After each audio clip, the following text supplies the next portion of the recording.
নমস্কার বন্ধুরা, আজকের এই ভিডিওতে আমরা জানব হিন্দু ধর্মের অন্যতম প্রাচীন ও শক্তিশালী যজ্ঞ অশ্বমেধ যজ্ঞ সম্পর্কে।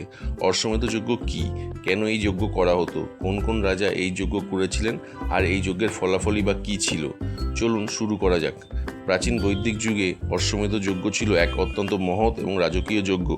অশ্ব শব্দের অর্থ ঘোড়া, মেধ শব্দের অর্থ হচ্ছে যজ্ঞ বা বলিদান। অর্থাৎ অশ্বমেধ যজ্ঞ মানে হলো ঘোড়াকে কেন্দ্র করে সম্পন্ন হওয়া এক বৈদিক ও বিশেষ যজ্ঞ।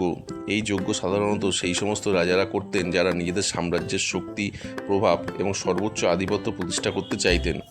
এটি শুধু ধর্মীয় আচার ছিল না, বরং রাজনৈতিক শক্তি এবং প্রদর্শনেরও একটি বড় মাধ্যম ছিল। এখন প্রশ্ন হলো, এই যজ্ঞ কীভাবে সম্পন্ন হতো।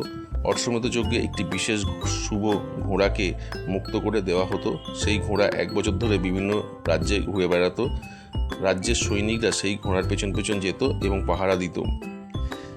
যে রাজ্যে সেই ঘোড়া প্রবেশ করত, সেই রাজ্যকে 2টি পথের একটি বেছে নিতে হতো। প্রথমত তিনি সেই সম্রাটের আধিপত্য মেনে নেবেন, দ্বিতীয়ত যুদ্ধ করবেন। যদি কেউ ঘোড়াটাকে আটকাতো তাহলে যুদ্ধ বাধ্য, আর যদি কেউ বাধা না দিত তাহলে ধরে নেওয়া হতো যে সেই রাজ্য সম্রাটের অধীনতা স্বীকার করেছেন। 1 বছর পর ঘোড়াটি ফিরে এলে বিশাল বৈদিক মন্ত্রোচ্চারণ এবং পূজার মাধ্যমে যজ্ঞ সম্পন্ন হতো।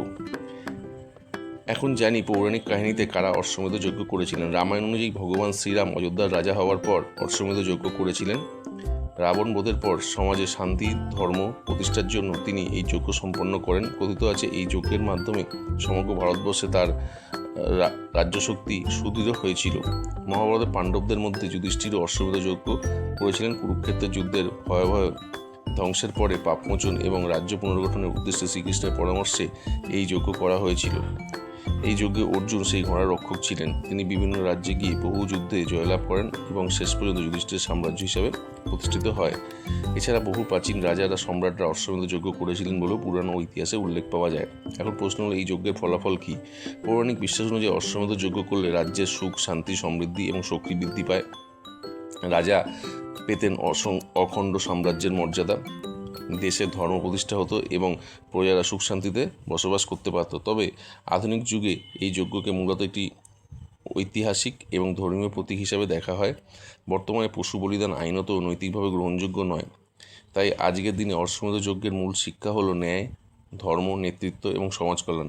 বন্ধুরা, অশ্বমেধ যজ্ঞ শুধুমাত্র একটি ধর্মীয় অনুষ্ঠান ছিল না, এটি ছিল প্রাচীন ভারতের রাজনীতি, শক্তি, ধর্ম এবং সংস্কৃতির এক অসাধারণ প্রতীক। ভিডিওটি ভালো লাগলে লাইক, শেয়ার এবং সাবস্ক্রাইব করতে ভুলবেন না। জয় শ্রীরাম, জয় শ্রীকৃষ্ণ।